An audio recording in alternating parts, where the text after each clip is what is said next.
too bland. So I'm kind of tall today because I've got on my tall shoes. Arthritis approved by Beth. Hi, I'm here today for Talk About It Tuesday. I apologize to everybody. I was not here yesterday. I was so sick, and it just kind of bam hit me out of nowhere. And on top of it, our internet kept going out because we were having like gale force winds all day and night. I am pulling myself together to get this done today. It might be a little bit of a long video just because I have kind of a lot to talk about, but I'm hoping to keep it as short as possible because I have a very sore throat.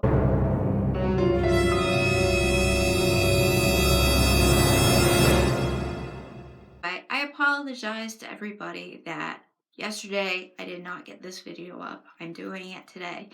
But that brings me to a point I made in my video from Monday, which is that you have to do everything on your timeline. If you're sick and you can't get something done, like these steps, for example, it's basically an arbitrary schedule just to give you a guideline of what to do and when. But your health and my health is the most important thing. So if you're really sick, you could take a day off. It's not the end of the world. So please do not feel pressured to do these steps exactly in the time frame that I'm laying out, because I'm sure I can't hit every step in 1 week.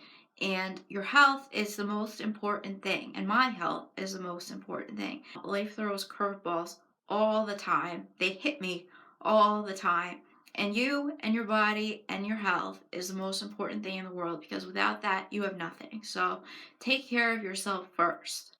Again, if you have not seen my previous 3 videos in this series, I will link them here, here, here, and also below in the description box if you do not get annotations. Today I am talking about last week's Motivation Mondays first 3 steps. And these first 3 steps were actually talked about in last Tuesday's Talk About It Tuesday video, because last week was kind of backwards, as I had mentioned. So the way this is going to run is on Monday from now on, I'm going to talk about the steps that I want you and me to do for the week or however long it takes you. And then on Tuesday, I'm going to talk to you about the challenges I had with my steps and what my steps were from the previous week. And if you would like to do so, please feel free to leave your steps and your challenges, etc., below in the comments. I would really love to hear from you. I would love to learn what you have to share with me, what you're going through, what your challenges are, what struggles you face on a daily basis. I would really like to know. I have notes again today because I'm kind of like absent-minded, because I just really I'm still not feeling quite up to par. So to jump into things, as I discussed this past Monday on this week's Motivation Monday, and I will link that above again and below again, my first step in finishing my undergraduate degree, which is my goal right now. Part 1 is for me to contact my university's library to see how I can conduct research from home. And number 2 is for me to find a thesis, a topic that's interesting to me, so I can write my final paper. It seems like a lot of work, and it is. That step was actually the easiest one for me. The other 2 steps, however, proved to be much more difficult, and it's kind of an ongoing process for me. Step 2 from last week: do not compare yourself with other people, and do not compare your life with other people's lives. That is a continual challenge for me. There are a lot of specific reasons why I tend to get hung up on this one, especially comparisons between myself and other people and other people's success. They kind of fall into 2 kind of main categories. The first part involves education and intellect and success as far as jobs and things like that go. Regarding education and success as far as jobs go, that one's so tough for me because I know, like, especially with doctors that I have, not so much with my doctors, but doctors that I've seen in the past, or doctors I know about, or other people's doctors I know about. And they are just so off when they're talking about people's diseases and their medications, etc. And I'm just like, no, don't do it. Like, please talk to your doctor, find a new one. But these people, they got through college easily, they got through medical school, I would say fairly easily, and yet they still don't know very much about medicine. And I mean, I can say this even on a basic level. I had appendicitis, for example, that went undiagnosed until it was physically removed.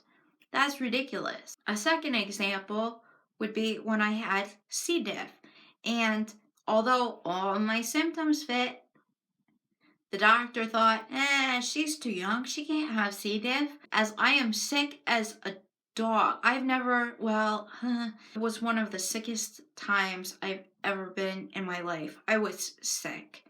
And my mother and I are literally begging this doctor, and I was at school, away, by the way, at the time, begging this doctor just to run this test for C. diff. So finally she agrees, bam, C. diff. Oh, a third example would be a pain doctor I once saw who could not convert medications. He couldn't convert, say, morphine to Opana. Those weren't medications I was taking at the time, but he couldn't literally do the math to convert one between the other, which is basic multiplication or division, depending on what you're converting. Like, really? But anyway, it's hard for me to be in that position when I feel that I am not as far ahead. I have friends that I went to school with who are already doctors. I have friends I went to school with who are already professors. And here I am, just what am I? And I try not to let that thought bog me down, but sometimes it does. And that is a challenge I continually deal with. The second one involves success and where you are in your life slash relative stages of life, I guess. I know for women, this can be especially difficult because society imposes, and often subliminally, this very, very strong message that you need to get married and you need to have kids and you need to do it all by the time you're 30 or you're old and washed up and nobody's ever going to want you. I know for women that's especially difficult, especially when you see everyone around you, your friends, your family, not only getting married but having gotten married a while ago. My problem with that is that if I look at the issue of everybody getting married so young, and by so young, I mean like straight out of college or, by like 30. 30 for me is young. For me, I feel like most people don't even really start to mature until at least their mid 20s. I know that was the case for me, and I had a lot of challenges that I had to go through that kind of forced me to be more mature. Most people that I know or that I'm aware of have already been married by that point in time. If I look at the problem deductively, and if you haven't already guessed, I'm a very logically driven person. Everything has to make sense in my mind or I tear it to pieces until it does. When I think about myself in relation to feeling generally lonely and like I'm not comparable with others who are already married or in, long-term relationships, etc. It's not only not comparable, but I do feel that the inherent loneliness that I personally feel has nothing to do with other people. It has to do with the nature of the diseases that I have.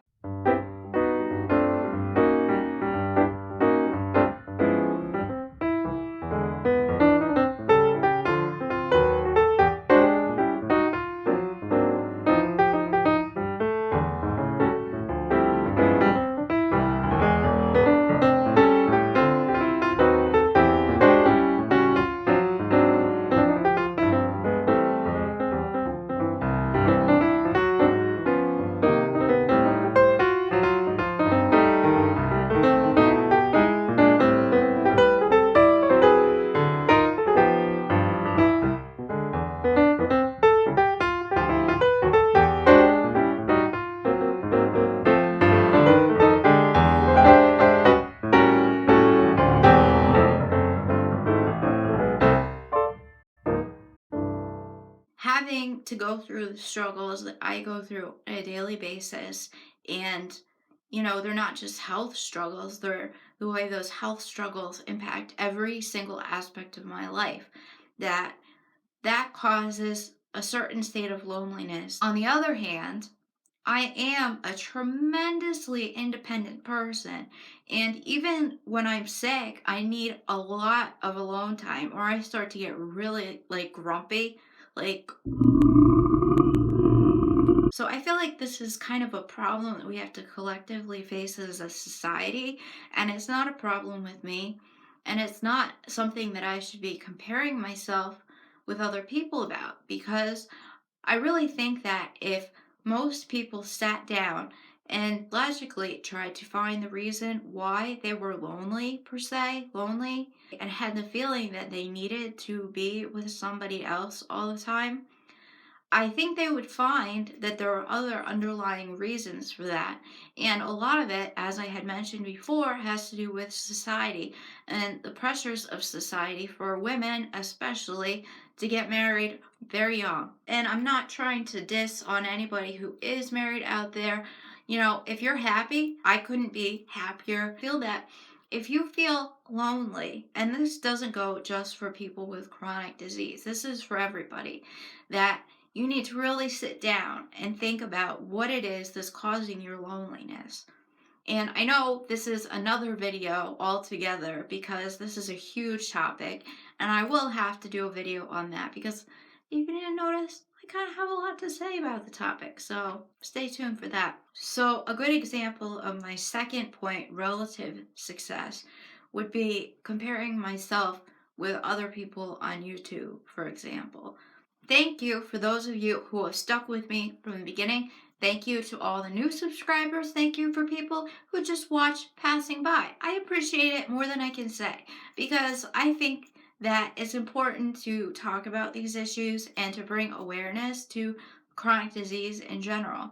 To me, there seems like there's this other category of people on YouTube who seem to achieve this kind of instant success, and they, have 1 million, 2 million subscribers in under a year.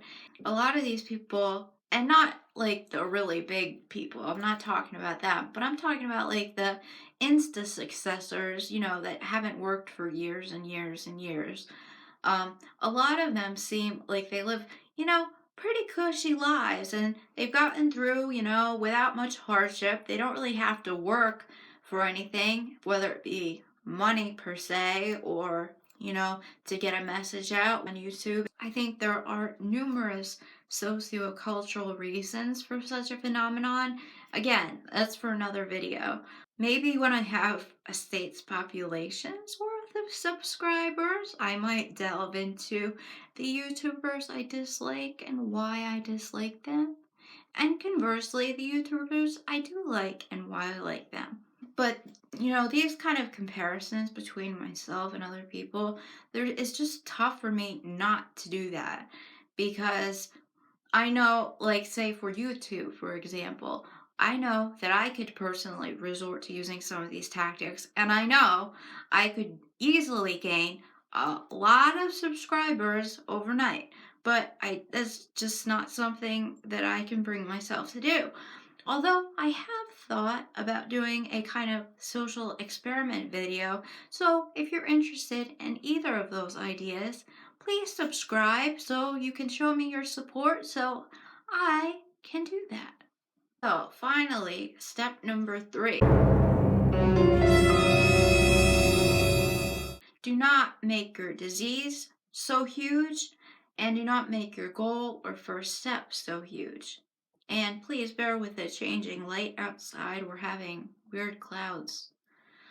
And I'm going to have to get my camera set up when I'm feeling a little better.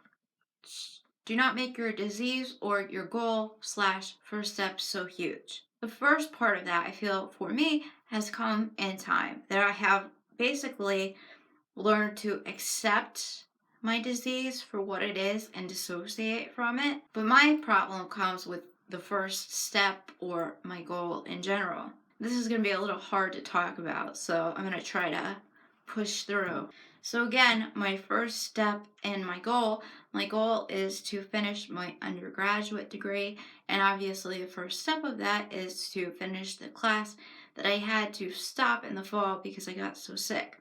As a side note, I really also want to make a video for high school students out there who have chronic illness and are applying or will be applying to university, just so that they don't make the same mistakes I did in choosing a university.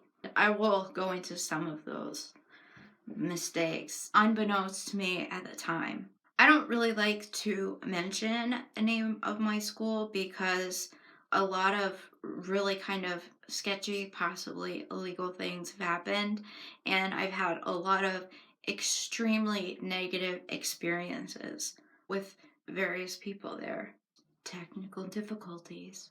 Sorry, technical difficulties. Anyway, I am back. So, anyway, I wanted to talk about some examples of the things that the university and people associated with it have done basically to me that have affected me so negatively that makes my goal slash first step seem so overwhelming and daunting.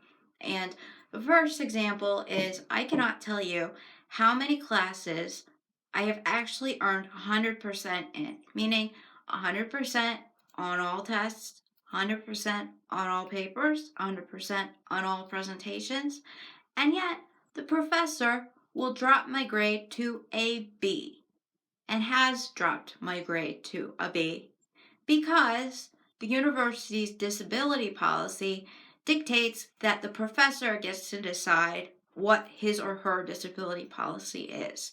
That means that even though many of these times I was hospitalized because I was absent more than the 2 days allowed by the professor to miss class per semester, I was penalized. I have appealed these cases so many times, and basically they just get flat out denied because the school says the same thing. It is up to the individual professor to decide what his or her disability policy is. So think about that. Example number 2.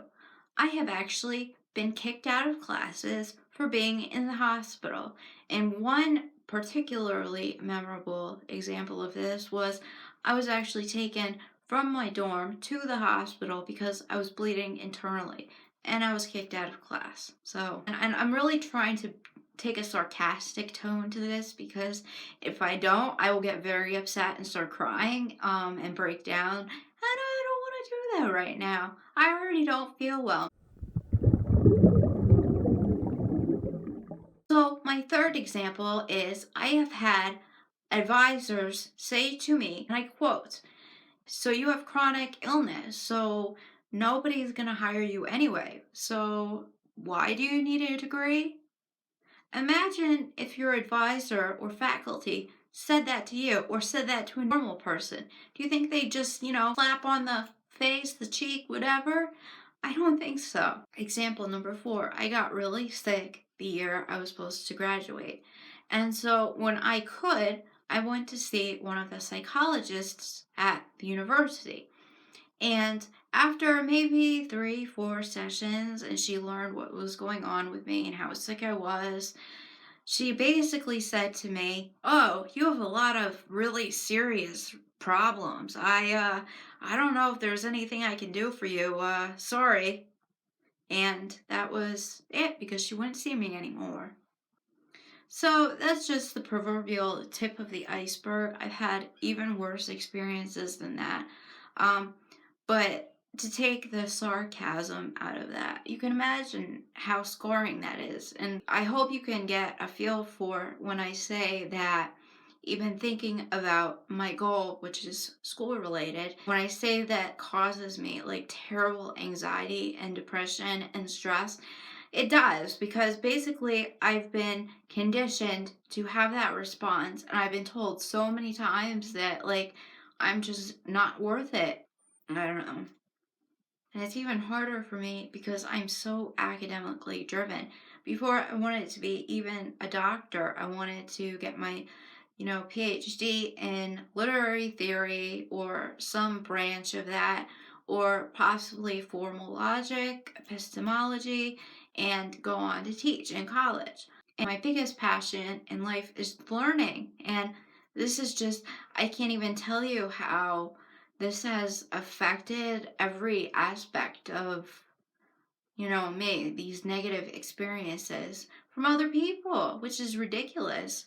Naturally, my goal of obtaining my undergraduate degree and my first step of trying to finish this class, automatically becomes pretty massive and daunting to me because I've had so many negative experiences.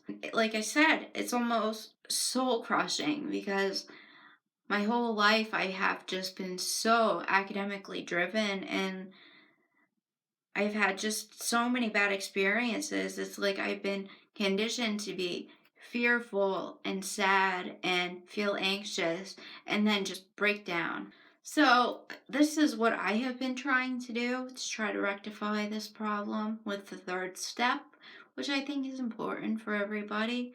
I know you might have different issues, but I hope this, helps you too. I'm trying to work on it myself right now, and that is basically reminding myself almost constantly how close I am to actually being there. Like for me, this is the last class I even have to take with this university. So I know it seems like, oh, just get it done, but it's so like, it's like I freeze up even trying to think about emailing them or dealing with them because I know how awful they have been to me. But I just keep trying to remind myself that that light is there, that it's only really a matter of months, hopefully at most, and then it will be over. That doesn't stop it from being so huge to me. Like, all these awful things that have happened that are always in the back of my mind.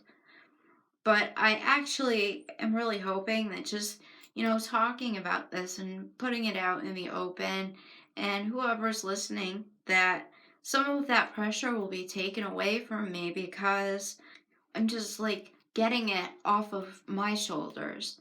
And I don't mean to impose any pressure on you. If you have anything like this that you're facing, I want you to tell me and get it off your shoulders too. Like, let's move on with our lives.